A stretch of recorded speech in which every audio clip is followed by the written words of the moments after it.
I had a very specific moment where I got stuck. I worked really hard on a particular year at Intel, and I thought I was going to get a promotion. And I was also trying to move into a specific kind of role. I wanted to be an HR business partner. So I had this kind of defeat that one year where I didn't get the promo I thought I would. And I was getting blocked from getting into this role I wanted, which at the time, they were requiring a master's degree. So the best advice that I actually finally took was taking the steps to get what I needed, the credentials. I got a master's degree, and I had sponsorship because of it to land the job when I got done. So I had the mentorship. I had people who were going to advocate for me when I did what they told me to go do, and I doubled down on myself and I invested in myself to do it. Welcome to the Thrive Careers Podcast, the show that helps you move your career confusion to career success. Hosted by the extraordinary Olajumoke Fatoki. If you're ready, let's jump right into it. Hello, everyone. Welcome to today's episode of the Thrive Careers Podcast, where we dive into exciting conversations. And today we are going to be talking about executive transitions, unlocking hidden opportunities, and landing your next role. So whether you're an executive considering a career change or you're just looking for strategies to elevate your job search, this episode is packed with insights that will guide you to success. And we are beyond thrilled to have a special guest, joining us today, Gina Riley. She is a dynamic human resources professional who sits at the powerful intersection of career coaching, executive search, and interview skills training. You will enjoy today's episode, no doubt. So I'll just tell you to sit back and enjoy the conversation. Thank you, Gina, for joining us on today's conversation. Thank you for having me. I'm super excited for our conversation today. Exciting. So to get us started, do you want to tell us, more about the Velocity Project, and why you started? Absolutely. So with my background in HR, corporate HR, and also conducting executive searches, it led me on a path to helping executives who were trying to intentionally make a job change or a career transition. And I studied the market for 18 months. I read 20 books. I listened to 120 podcasts. I love podcasts. And I took notes on all of it. And I worked with executives and I could hear and see the stumbling blocks they had that were really stopping them from getting seen and heard, if you will. So with the executive search hat and going to market for CEO, CFO searches, etc., I was watching people blow the interviews ultimately. But most people really start from a place of, I haven't had to look for a job before. Where do I start? And what I found was people initially can't tell their story. So when they're asked, tell me about yourself, they stumble over that first thing that they have to get through, that gate, before then they can start talking about their experiences. So career velocity, to answer your question, is an answer to these problems. Phase 1, developing your unique value proposition. Phase 2 is preparing your marketing, resume, LinkedIn, interview prep and job search strategy. And then phase 3 is a thought leadership strategy. And it's comprehensive because I think it takes all the moving parts to do it effectively. Amazing stuff. I love the fact that, you saw a problem, a challenge, and you created, a solution which a lot of people can benefit from. And that's really exciting. And we'll deep dive further into that, as we continue our conversation today. But, just to build up on your thoughts, I would like you to share with us, how executives who are looking to build their career can craft a successful transition. Yes, I have answers for that, as you can imagine. Yeah. So let's start with that phase 1, developing the unique value proposition. It's a lot more than just creating what I would call an elevator pitch. An elevator pitch is a truncated way of describing what you do, and it's like a marketing or branding statement. It may last 60 to 90 seconds, the length of an elevator ride. Developing your unique value proposition within the career velocity framework is 5 phases. Phase 1 is developing content around your unique talents. I use StrengthsFinder, your values, your motivated and burnout skills, and your personality. I use a tool called the UMAP profile to uncover this with my clients. And people can do it on their own. You don't have to hire a coach to do that. Phase 2 is developing language around your leadership approach. So when you're answering questions in interviews, you're infusing how you do what you do with your talents and your values and your why, infused with how you execute as a leader, because you need to convincingly explain to decision makers the kind of person that you are when you show up to do your work. Then the third part of the unique value proposition is unraveling the themes and patterns of your career. Some of us have twisty, turny careers, and some of us have more of a straight line. But what's the story in there?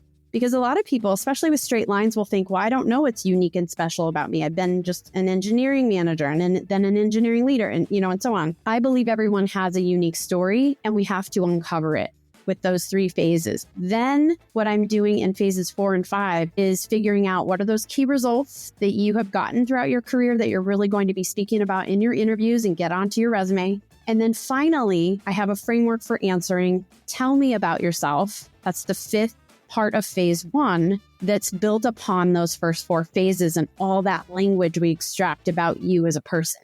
And the cool thing about this is you can take this with you, this storytelling with you from job to job, throughout the rest of your career, when you go to networking events, when you meet new people in your next company, all of that. Amazing stuff. So I wanted you to just narrow down on one of the aspects that you mentioned, and it's infusing our personality. I've worked as a talent acquisition specialist, and I've seen how people's personality made a difference, especially in interview situations. So I really want you to drill down more on that, on how people can, showcase their personalities, their essence, especially in interview situations. I like the word that you used there, their accents. So let's talk about what you're accentuating. Let's play off of that word. That's beautiful. So I'll do some storytelling. I'm currently working with a really senior product manager at one of the biggest global companies in the world. And she leads 20 product managers and puts out, and we're using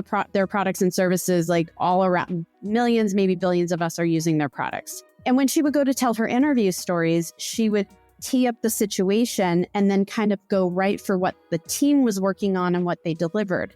And because I had done the unique value proposition work, I knew there was all of that extra juice behind the leadership approach and how she would approach challenges infused with her natural talents or her strengths from StrengthsFinder, which talents are not our personality. It's how we build relationships, how we execute, how we learn, etc. And so I already knew that one of her top strengths is context. She likes to get the historical perspective before she goes and tackles some kind of challenge. And she's a learner. So she's using her historical context and her learning, and she goes and talks to anybody who has any touch to the problem or the story, whether or not they have a direct influence on the problem, and puts together storytelling and data, and then would go and present to 12 VPs to get funding for the product development she was working on. And she would skip over all of that extra stuff when explaining how she would execute. And so back to your question is, how do you accentuate your differentiators? You must do this front end work. You must figure out what it is that makes you unique in your approach. Sure, there could have been another product leader in her role and still done a great job with their own set of skills, but how does she do it? And she needs to take that and convincingly tell the next decision maker outside of this company so that they can see her in their company doing that same kind of work. Amazing. Yes. So let's, deep dive into the hidden job market. I was still having a conversation with someone yesterday about, how he landed a role that had not even been advertised, and he had already secured the role because of internal referral. So many executive roles aren't advertised. So can you tell us how leaders can tap into the hidden job market strategy and position themselves for top opportunities? Absolutely. So let's start with what is the hidden job market? And first thing I always say is it is not a place where jobs are intentionally hiding from you. They're not in the corner behind a plant where you can't see them. This is what is happening. there is a leadership team in a group meeting and one of the people says one of these kinds of things. I'm retiring, or I have an internal job change, or I'm going on a medical leave, or maybe that person is getting fired. They're getting let go. They don't know. And the first thing that team is thinking and saying is, team, who do we know?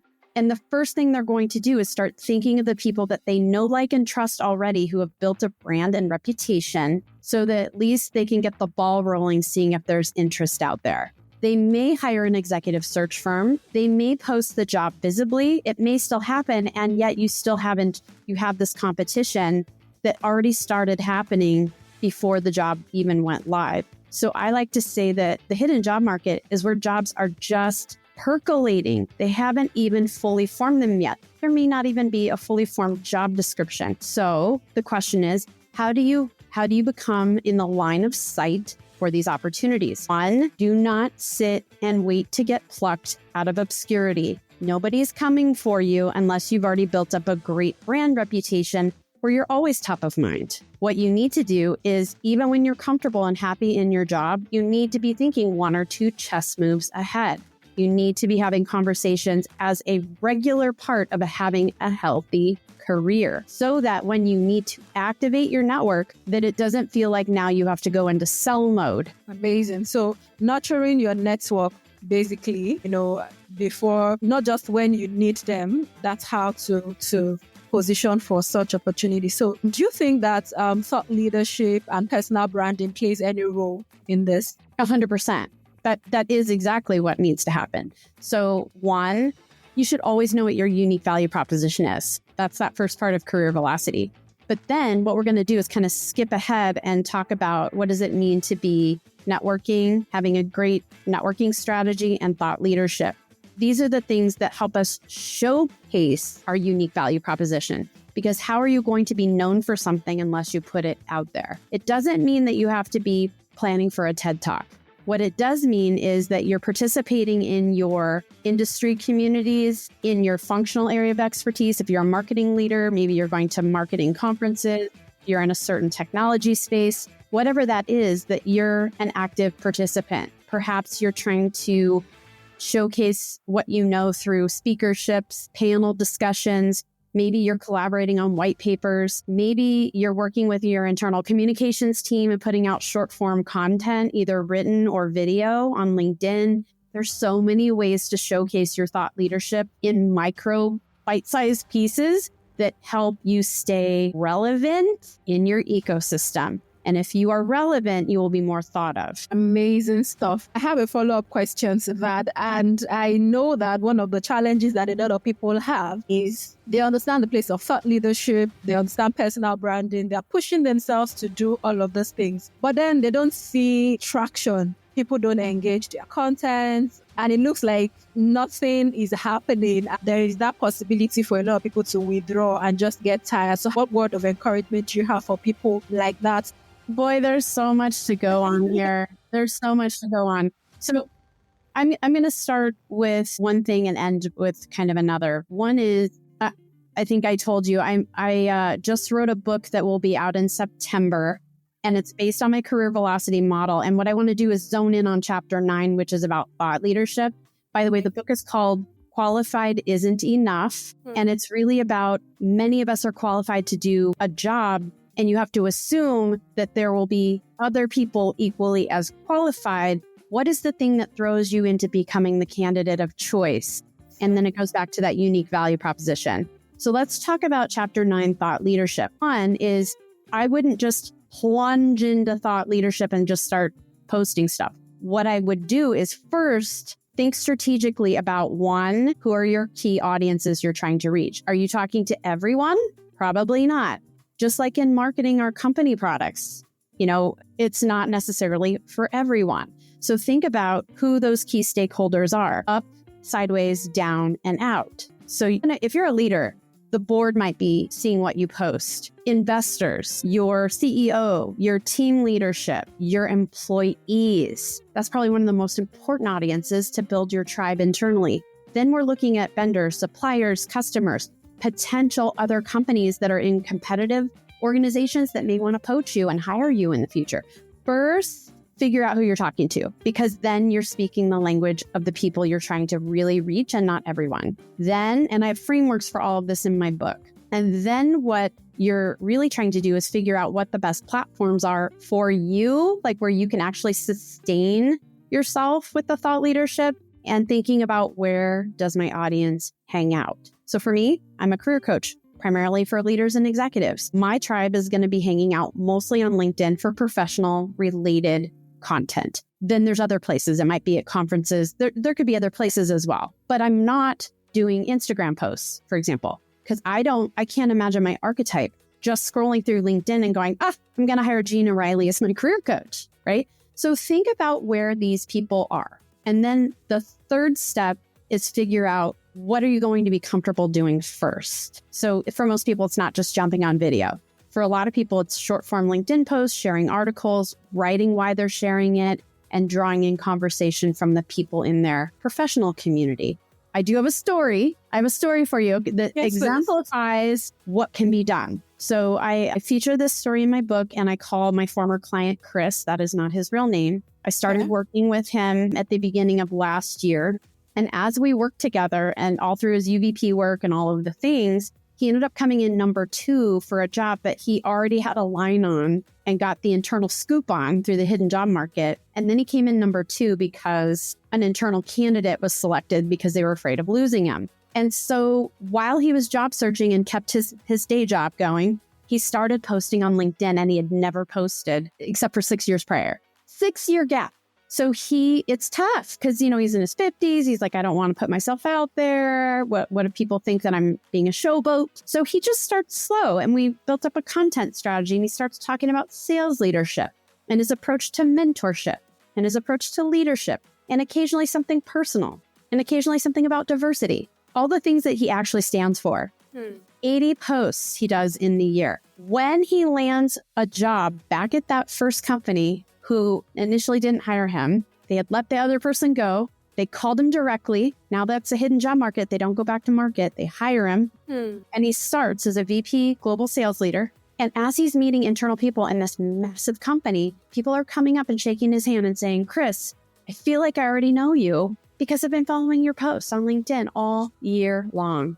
They already know. They know who he is because he put himself out there. Amazing. And I think, you strategically answered my question, because with this beautiful story, and I love it, Chris had been posting, doing all of those stuff, and he didn't even realize who was reading. So you said so much, but for anyone out there who, you've been posting, you've been doing all of those things, you've been grinding, and you feel like no one is seeing you, I can assure you that people are seeing it, and at the right time, you would see the effect. So please keep doing it. And something very important that Gina also attested to is strategy. Have a strategy that you're working with. Find out where your listeners are so that you are pulling in the right direction. Thank you so much, Gina, for sharing that line of thought with us. I don't know Chris, but congratulations to Chris. I love that strategy. Yeah, it's awesome. I think, there's really just nothing we can achieve without networking. It's so big, and there are so many sides to it. So how do you think that people can expand their professional network and get noticed by decision makers? There's a lot of ways. One is I do believe in having a targeted job search strategy. So actually starting with creating a list of 40, prioritizing them as into the top 5, and whether you don't have a job at all, or whether you're just planning your next move, so to speak, you want to start reaching out to people in those companies and building some relationships, or figuring out where those people hang out. Because now you can get into relationship building mode versus I have to go sell myself for a job, because we all know that that's the hardest way to go about it. The other thing is like going to conferences. Like for me, like when I am thinking about networking expansively, and I attend a conference in advance, I go and I look at all the speakers who are going to be speaking at that event. And then I maybe not connect with every single one, but I strategically reach out to the ones that are the most interesting to me and say, hey, can't wait to hear your presentation. I'm going to be at XYZ conference. Really looking forward to it. They usually say yes because I'm not asking for anything, right? Other than the connection. I try to meet them when I'm there. Hello, how are you? But here's what happens. Now I have expanded my network just being a part of like assume a lot of these people are industry experts or may have an expansive network. Now I'm connected to the right people and I'm 2 degrees closer to the other people in their network. I am now more findable by relevant people that are relevant to them. In LinkedIn, we're connected by 3 degrees of separation. So what you want to do is strategically connect with the right people. You're not trying to connect with everyone, but you also don't, you need to think outside of the box. And so for me, when I have done these kinds of things, or I've read an article that someone wrote from the Harvard Business Review, from Forbes, anywhere, and I think it's really interesting, Rutgers University, I reach out to them and say, I read this article. This is what it meant to me. Keep up the good work. Would love to, connect with you and follow everything else you're putting out there. And then sometimes it leads to opportunities. So like with the case of Rutgers, they invited me to be on a panel discussion on, helping women with like career transitions and interview prep, which is an opportunity to showcase my thought leadership. Mm-hmm. So these are the ways that you can connect with people and network organically to get your thought leadership out there. And now you're networking and doing thought leadership. Amazing stuff. Let's talk about winning job offer. From your experience, what strategies do you think that successful CEO candidates use to secure job offers? Yeah. Well, as you can imagine, I have an answer for that. Absolutely. Down to is my chapter 7, which is on interview prep. And from my experience working with executives for extended periods of time, planning for their interviews and career transitions, and in interviewing people, being the most prepared person in the room is the best way to set yourself up to get that job offer. There are things that are out of your control, and no matter how much you prep, you may come in number 2. And I actually have 2 stories in my book about 2 clients that came in number 2. I went ahead and just said, here's where it didn't work. And then when they did get an offer from that same company, and Chris is one of them, the other one is an even cooler story, preparation. It takes up to 40 hours of prep by the time you're winning that job offer. So up front, the first recruiter call is going to be 10, 15 hours of, prep to get ready. You're studying the company history, their values, their culture, their financials, their investors, their customers, suppliers, the whole ecosystem. And you're dissecting the job description and you're thinking about how you're going to tell stories that amplify that you know how to do what they say they need. And you also need to see around the corner a little bit and anticipate what they need even when they don't know it themselves. Because sometimes you're the content expert and they're not. So I think to just streamline what I just said, to answer your question, how do you win the job? You are the most prepared person you can be, and you read every single room you are in. And what I mean by that, and this is a room too, virtually, right, is frontline recruiters, what is it that they need you to be sharing with them that help them be successful at their job so that they do pass you on? And then if it's an executive search consultant, it's going to be a different level experience and a different level of questions, as you know, right, from being a TA. And then a hiring manager is going to have different concerns and a different perspective. Teammates, usually there's team, interviews or panels. If you're very senior, you're going to interview with the board or a board chair. Every decision maker has their own priorities, and you need to have already been thinking about that in advance. That is not winging it. That is not going into the interview just like reading the company page. It is a lot of work. Amazing. It goes back to preparation, doing your homework before actually showing up, and I think that's just encompasses everything, that can help one to stand out as a candidate of choice. And thank you so much, Gina, for sharing that powerful, perspective with us. All right. So I think that brings us to the end of our core conversation for today. But before we let you go, we definitely want to take you on a rapid fire round. Let's get to know a bit of your personality. Our audience would love to know. So,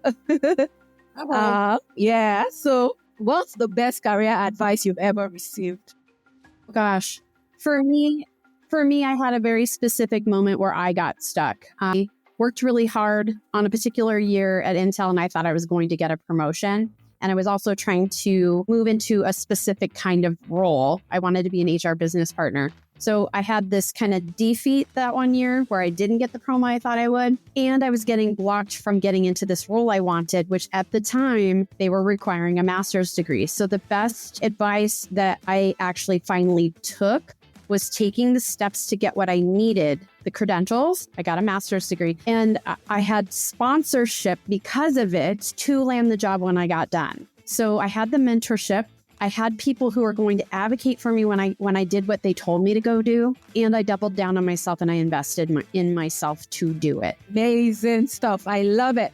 The action word for me is you took the step that you needed to take to achieve what you want to achieve. And that's it for me. Thank you. So let's talk about book recommendation. What book do you think every executive should read? And I think I have an answer for this, but go for it. Fair. That's not fair. I'm going to give you a swath because that's not fair. Okay, during the job search, you want to buy Steve Dalton's 2-Hour Job Search book, 2nd edition, and you want the actual book. It will help you create your list of 40. Then you want Kate Dixon's Pay Up book. She has written exactly the language you can use to negotiate your salary and all the things that you use to prioritize what is important to you. I buy those 2 books for all of my clients and ship them the actual book right here, right? Then a lot of people do not win the job because they do not have executive presence. Executive presence is 3 things: how we appear, how we speak, and how we act. So our appearance, our communication, and our gravitas, our behaviors. There are 17 micro dimensions, and a lot of people don't do the communication and the behaviors, the gravitas, very well. So I wrote a 3-part series, but this is Sylvia Ann Hewlett's book that it's based off of, called Executive Presence: The Difference Between Merit and Success, meaning qualified isn't enough. You have to show up with the communication and the behaviors to be the candidate of choice, especially for a high-stakes leadership job. So that's 3 books right there. Amazing. Amazing. Thank you so much for sharing that with us. And lastly, so fun fact, what's one surprising or unexpected talent of yours that most people wouldn't know? An unexpected talent? I don't know. I talk about myself plenty, so I feel like I'm an open book. Unexpected talent. Okay, so I am a great scratch cook. So I'm the type of person that can go open up my fridge and based on whatever is in there, I can put together a very tasty meal and it's not a big deal. And I don't enjoy following recipes. Really good at it. And I passed it on in my genes to my 2 sons who are 22. Amazing. And I love it. That was really unexpected. Thank you so much, Gina. This has been an amazing conversation. Thank you for, sharing what executives need to do, land their dream jobs to show up like the person who they really want to be. And, for sharing all of those deep thoughts, the book selections, the practical strategies, action steps that people can take to get into the positions that they really want to get into. So before we let you go, finally, where can people find you and connect with your work? Yeah, thanks for asking. I'm at GinaRileyConsulting.com. I recommend reaching out to me through LinkedIn and do a personalized connection request and let me know that you heard me on this podcast. It's great to know that the messages are getting out there and you always want to personalize.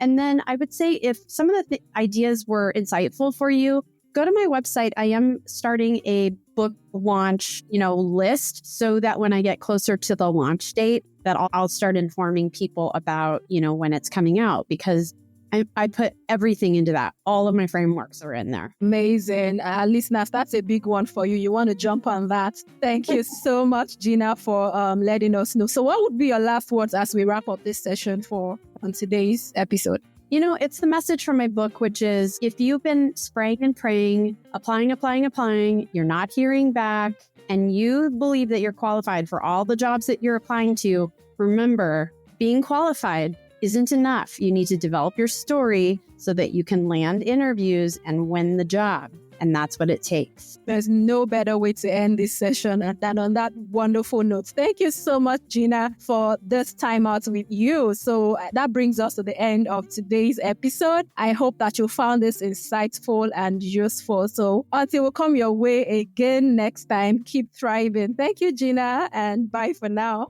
And that's it for today's episode of Thrive Careers Podcast.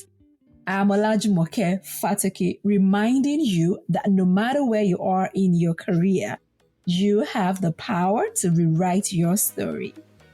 If you've enjoyed today's insights, do not forget to subscribe, leave a review, and share this episode with someone who's ready to thrive. If you have questions or topics you would like for me to cover, let's connect. I'd love to hear from you. Remember, clarity creates confidence, and confidence leads to success. Until next time, stay inspired and keep thriving.